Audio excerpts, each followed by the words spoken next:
한국 속담에 보면 이런 말이 있죠. 찬물도 위아래가 있다. 네, 많이 들어보셨죠, 그죠?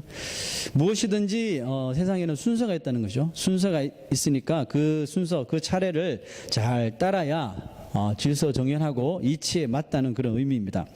뭐 또 다른 말로 장유유서라는 그런 삼강오륜에 나오는 말도 있는데 같은 말이죠. 어른과 아이 사이에는 마땅한 차례와 질서가 있어야 한다는 그런 말입니다.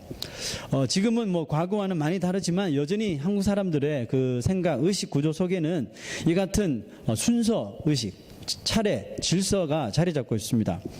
물론 예의를 중요시하는 생활이 반드시 필요하죠. 하지만 어떤 경우는 이와 같은 생각이 이치에 어긋날 때도 있습니다. 한 예를 들어 드리면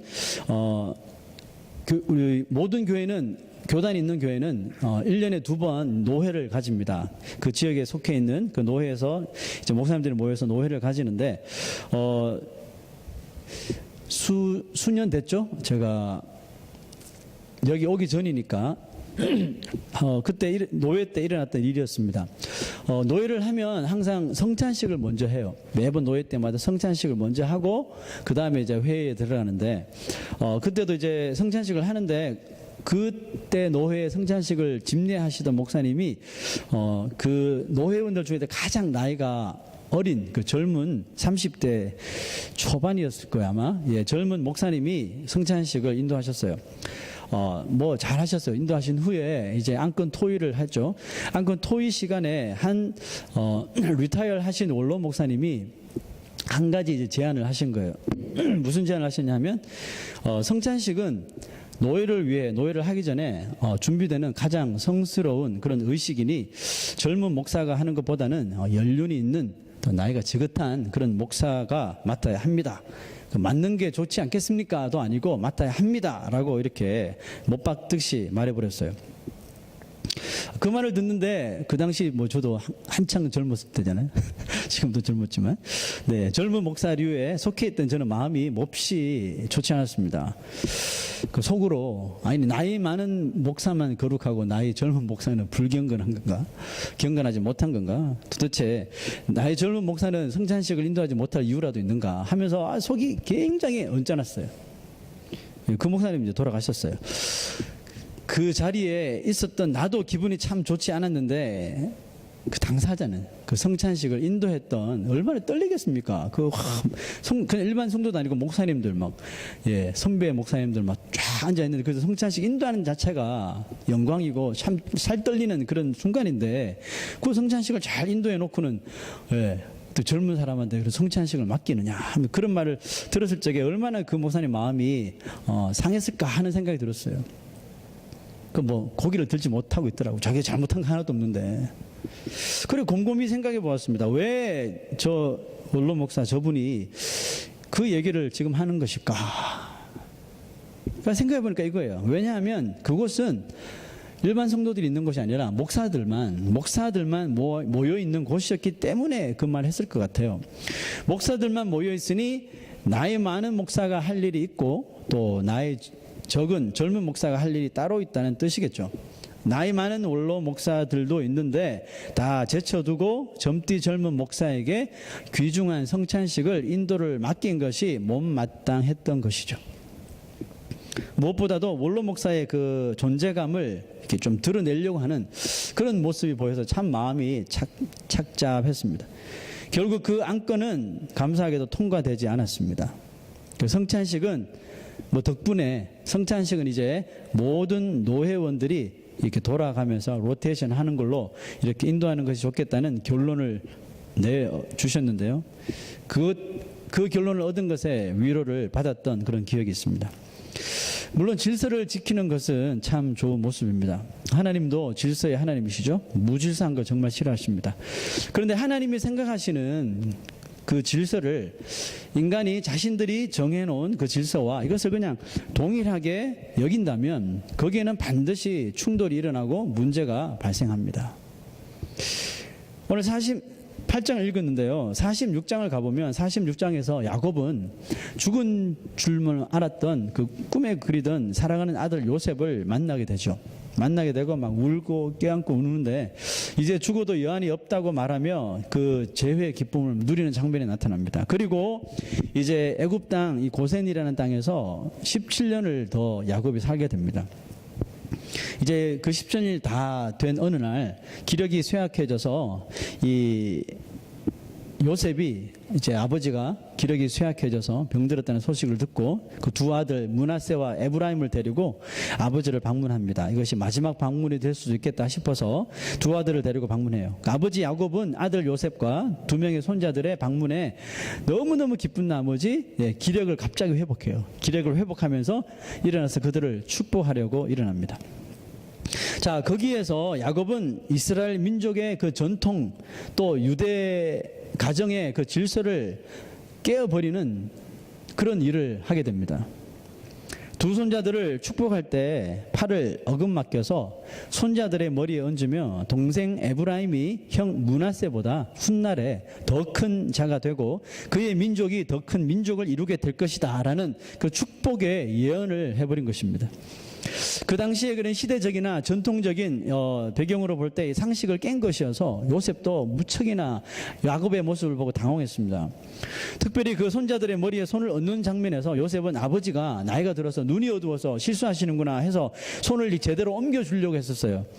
하지만 야곱은 그것이 본인의 실수가 아니라 이것이 하나님의 뜻임을 확인하고 이것을 하지 못하도록 그대로 두라고 했죠. 그리고 그 일을 감행해 버렸습니다. 야곱은 아마 누구보다도 이 순간을 마음 깊게 회상했을 것이에요. 왜냐하면 자신이 어린 시절에 쌍둥이 형 에서를 속이고 아버지 이삭을 속여서 그 장자가 받는 에서가 받아야 할 그 축복권을 자기가 속여서 가로챈 적이 있거든요. 그래서 이성적으로 더 정신을 차려서 실수하지 않으려고 했을지 모릅니다. 그래서 요셉이 아버지의 실수를 고쳐주려고 하자 야곱이 뭐라고 이야기했습니까? 나도 안다. 아들아, 나도 안다니까? 그 일이 자신의 이런 이성을 뛰어넘는 하나님의 주관과 섭리임을 요셉에게 말하고 일을 단행해 버렸어요. 형보다 동생을 더 축복하는 일이 이 집안에 또 일어난 거죠. 자, 그러면 이런 일들이 이 집안의 내력입니까? 이것은 그 집안의 내력이 아니라 그것이 바로 하나님 나라의 원리라는 것입니다. 하나님 나라의 원리는 우리 인간들이 주장하는 이런 순서, 원리, 이런 절차와 좀 다르다는 것이에요. 인간이 주장하는 원리에는 무엇이 있습니까? 인간이 주장하는 원리에는 항상 그 가운데는 파워가 있습니다. 그 힘 있는 자가 있다는 거죠. 힘이 주장합니다. 힘 있고 능력 있고 무엇보다 첫째가 항상 최고의 자리, 복받는 자리를 차지해야 합니다. 그 다음 순서는요. 그 다음부터는 그다지 별로 신경 쓰지 않습니다. 자, 여러분, 우리 사람들이 생각하는 것이 세상적인 논리예요. 예수님의 제자들도 그들의 엄마까지 동원하여서 자신의 아들 둘이 주님의 나라에 하나는 오른편, 하나는 왼편에 좀 이렇게 자리 앉혀달라고 이렇게 백을 쓰기도 했죠. 그 모습을 바라보고 있던 나머지 제자들이 그것을 합당하게 여긴 것이 아니라 주님은 3년 공생애 동안에 계속해서 낮은 자가 되어라, 섬기는 자가 되어라, 종이 되어라 말씀하셨는데 그 나머지 제자들이 그 이야기를 듣고 만약 예수님 말을 잘 새겨들었다면 합당하게 여겼을 텐데 다 이 일을 보고 분이 여겼다 그랬거든요. 와, 진짜 사악하다. 엄마까지 데려와서 뭐 하는 짓이냐 하면서 막 일을 갈았다는 것이죠. 공교롭게도 이런 일이 벌어진 것이 언제냐면 예수님이 이제 최종적으로 자신을 저 바닥까지 낮추시고 십자가의 형벌을 받으시려고 그 예루살렘에 입성할 때 일어났다는 것입니다. 제자들은 예수님이 예루살렘에 드디어 입성하니까 뭐 호산나 하고 지금 군중들이 난리가 났잖아요. 왜? 다 메시아인 줄 알고 있거든요. 그들이 생각하는 메시아는 다른 메시아지만 하여튼 예루살렘에 입성하여 자신이 메시아임을 당당하게 선포하고 이제 여기서 그의 나라를 세울 것을 믿은 것입니다. 그러니까 보니까 이제 시간이 얼마 안 남았거든요. 빨리 어떻게 해야지 그 자리를 좀 좋은 자리 차지할 텐데 그 엄마까지 부른 겁니다. 엄마 불러서 입심 좋은 엄마 오셔가지고 막 주님 하면서 네, 하나는 오른편, 하나는 왼편 앉게 해주세요 이렇게 막 하는 겁니다.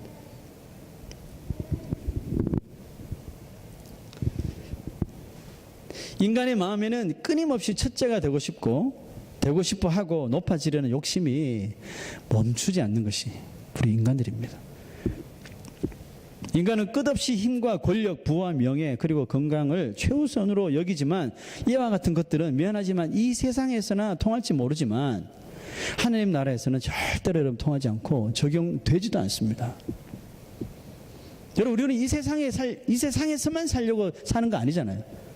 이 세상 이후에 영원한 삶을 위하여서 이 세상 사는 거 아닙니까? 그러면 우리의 기준이 뭐가 돼야 됩니까? 이 세상이 기준이 돼야 됩니까? 하나님 나라가 기준이 돼야 되죠.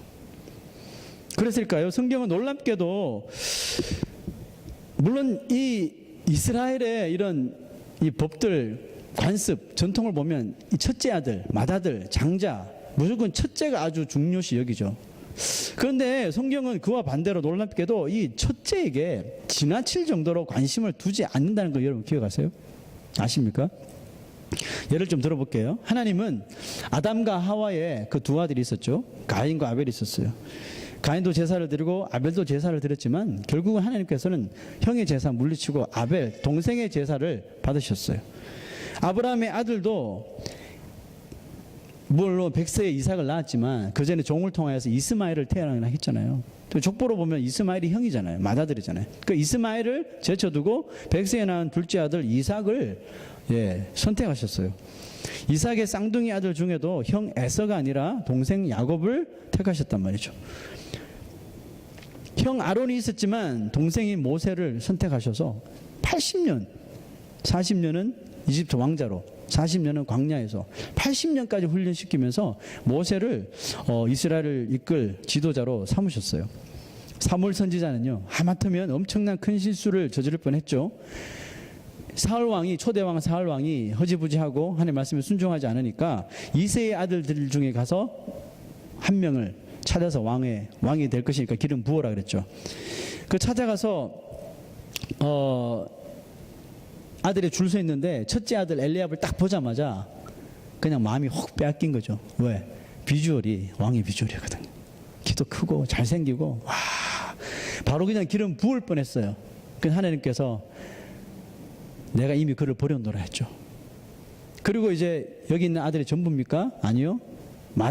마지막 망대가 있는데 지금 들판에서 양치고 있습니다. 데리고 오라 그러죠. 데리고 오자마자 하나님께서 내가 말한 이가 그로다 하고 기름 부어라 해서 기름 부은 거예요. 그래서 그 시대에 가장 영적으로 또 통찰력을 가진 사무엘 선지자조차도 인간들이 생각하는 그 기준에 그냥 따라서 엘리야에게 기름 부을 뻔했다니까요. 그 하물며 우리는 어떻겠습니까? 다윗이 그토록 사랑했던 아들 누굽니까? 압살롬이라는 사람이 있었죠. 압살롬이 아들은 아니지만 압살롬이 있었으나 자기와 동침해서 범죄 저질렀던 그 밧세바의 아들 솔로몬이 다윗의 대를 잇도록 하셨어요. 그리고 야곱의 가족을 구원하는 일에도 그 10명의 형들이 위에 있었잖아요. 그 중에 루벤, 맏형이 있었음에도 불구하고 하나님은 누구로 선택했어요? 11번째 아들 요셉을 택했단 말이죠. 자, 여러분 이것을 보면 인간은 참 이게 순서를 따지기를 원해요. 순서를 따지지만 하나님은 인간의 그 순서에는, 인간이 만들어 놓은 순서에는 별로 관심이 없다는 것을 우리가 잘 염두에 두셔야 돼요. 그리고 하나님의 나라의 원리는 크고 강하고 아주 파워 있는 것에도 관심이 없다는 것을 여러분 잘 기억하셔야 돼요. 2만 명이 넘는 군사를 보내서 300명으로 줄인 후에야 이제 너희들이 저 많은 이 숫자와 싸울 준비가 되었다라고 말씀하신 분이 하나님이셔요. 이와 같은 하나님의 나라의 원리는 신약 시대에 와서는 더욱 구체적으로 강조되어 있죠. 예수님은 아예 하나님 나라의 그 시민이 될 자격을 그 토시 하나 틀리지 않고 정확하게 말씀해 주셨어요. 뭐라고 말씀하셨습니까? 천국은 어린아이와 같이 자기를 낮추는 사람이 천국에서 큰 자라고 이렇게 말씀하셨어요. 여러분, 우리가 사모하고 우리가 가길 원하는 이 천국은 우리가 이 세상에 살면서 가지는 그런 커리어, 이런 경력으로 들어가는 것이 절대로 아닙니다. 교회 아무리 오래 다녔다고, 존경받는 직분을 가졌다고, 목사라고, 장로라고, 권사라고, 집사라고 먼저 들어가는 것이 여러분 아닙니다. 천국에 들어가는 데는 차례와 순서, 인간의 정해놓은 기준이 없어요. 필요 없다는 것입니다. 누구든지 그 생명책에 이름이 기록되어 있는 자, 그 사람만 천국에 들어갈 수 있는 것입니다. 참으로 아이러니하지만 이렇게 하나님은 인간이 우선순위로 여기는 것들과 항상 정면으로 이렇게 부딪히셔요. 정면으로 충돌하시면서 인간의 기준과 늘 이렇게 어긋나게 역사하시면서 하나님 나라의 이 원칙, 이 원리를 가르치고 계십니다.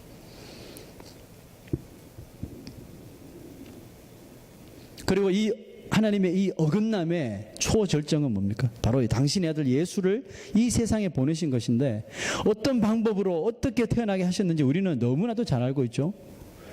인간을 창조하신 그 하나님이 인간의 몸으로 태어난다는 그 자체가 도대체 말도 안 되며 이해조차 안 되고 힘든 것인데 메시아신 그분이 이 세상에 태어나는 아기들 가운데 가장 형편없이 불쌍하게 그 말들이 밥 먹는 그 그릇에 태어나셨습니다. 그렇게 태어나셨으니 과연 이것이 있을 수가 있는 말이 됩니까?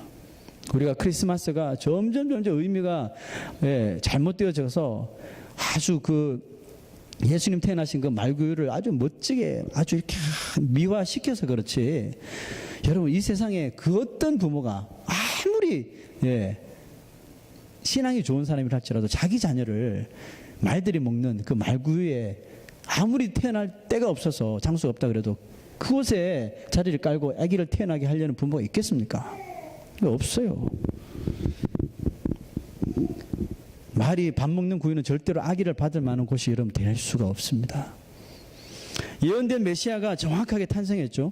정확하게 탄생했는데도 그곳을 방문했던 사람은 누굽니까? 멀리 동방에서 별을 보고 쫓아왔던 박사, 들에서 양을 치던 목사들, 천사 음성 듣고 찾아왔습니다. 이 사람들밖에 없었어요.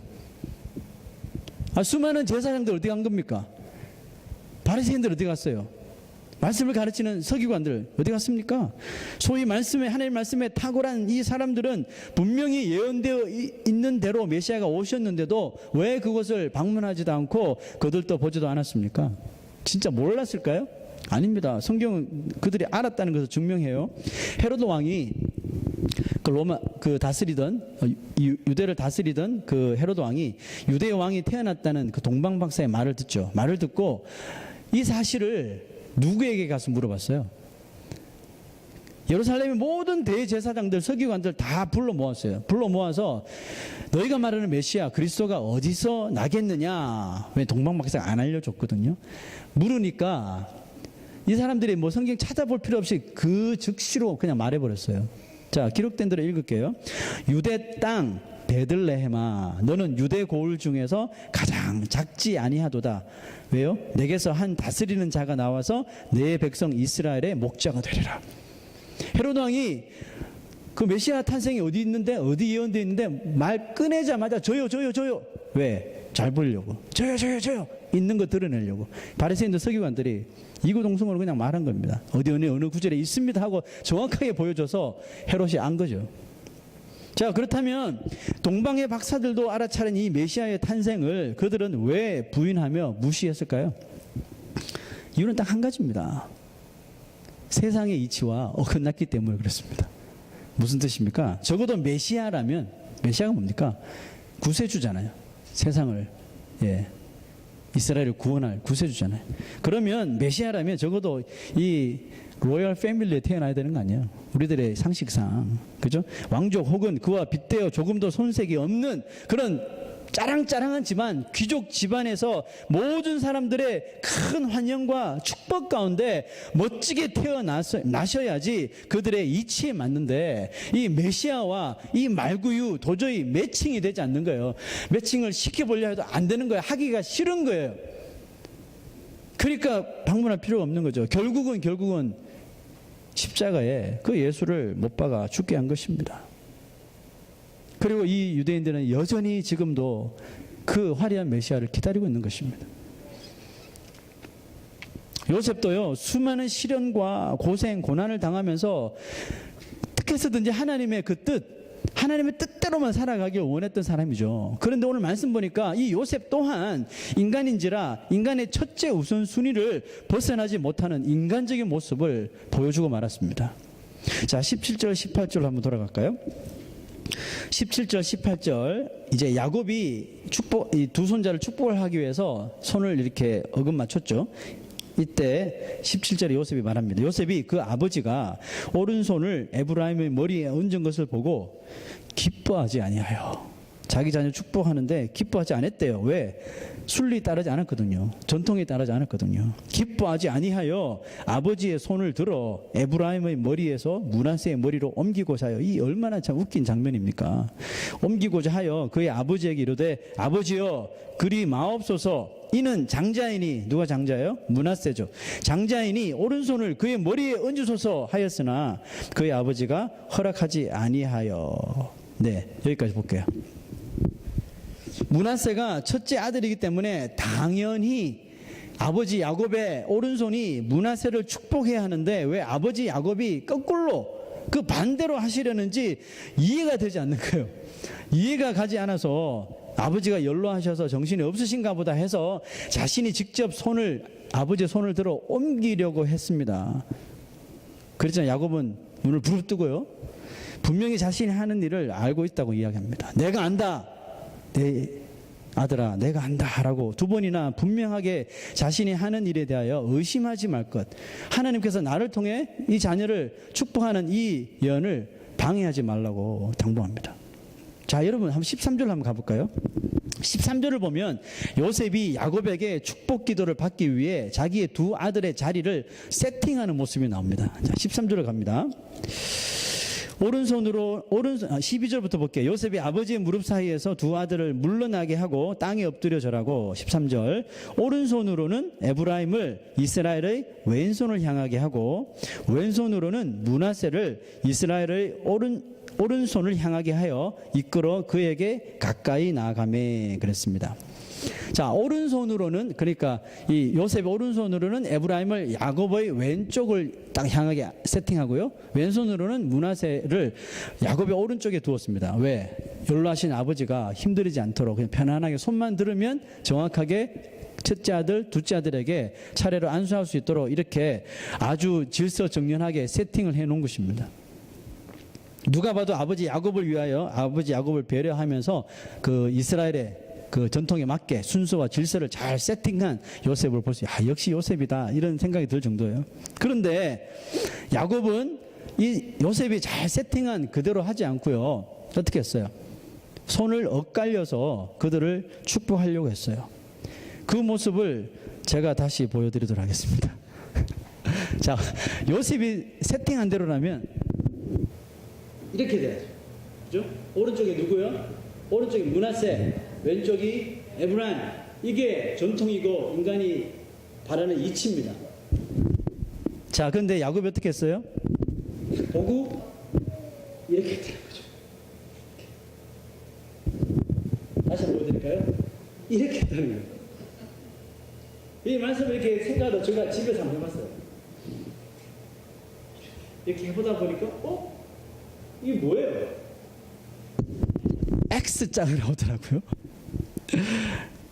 그러면서 갑자기 이렇게 영감이 떠오르는데 하나님께서 이 야곱을 통해서 하나님이 하시는 일을 요셉이 가로막지 못하도록 X 뭐예요? 네가 틀렸어. You are wrong. 너 지금 아버지 늙었다고 무시하냐?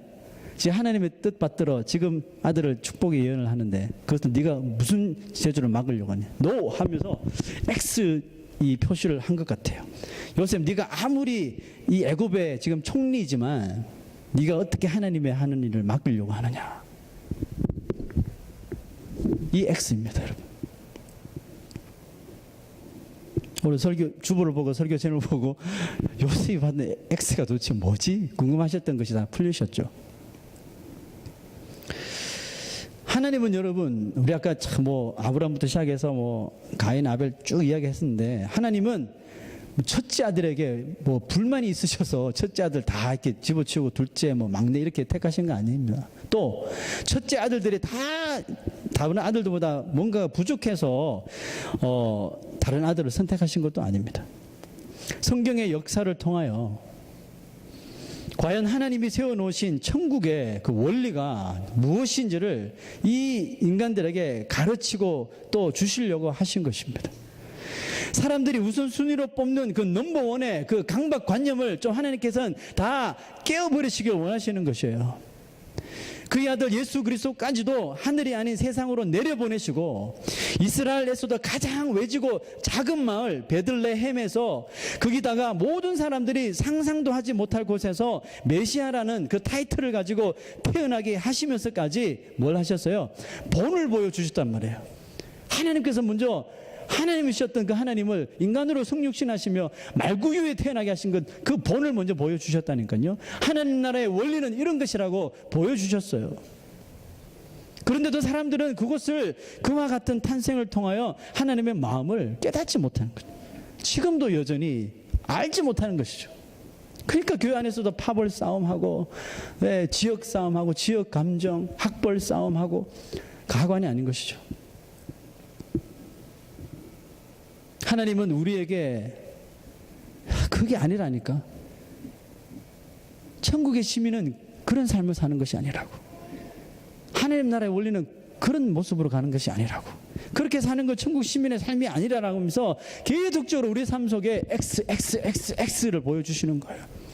마치 야곱이 요셉에게 손을 엇갈리면서 X를 보여주신 것처럼 우리의 삶 가운데서도 우리가 천국 시민인 자들이, 천국 시민됨을 꿈꾸는 자들이 천국 시민답지 못한 삶을 살아갈 때 늘 이 모양 저 모양 여러 가지 모습들을 통하여서 X를 우리에게 보여주시는 것입니다.